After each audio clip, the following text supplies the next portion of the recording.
Maayong adlaw ka na tong tanan o karong adlaw na ataning manukan nga bag-ong gabrihan. Ning dapit sa kapunon sa atong pagmaniho kita ni hunong. Kay naintriga ta kung unsay naa.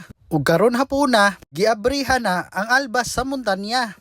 Ang kanindot ani naadaplin sa kalsada. Maunang dili jud lisod pangitaon. Kay makit-an na nimo sa kalsada nga daplin sa baybayon.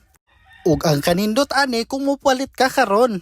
Kay viral lang ang manok ug libre ang kanon.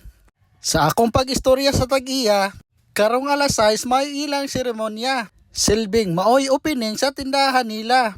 Pero pagkakaron pwede na nimo adtuon kay ikaw abi-abihon ug tagaan na ka sa imong panginahanglanon.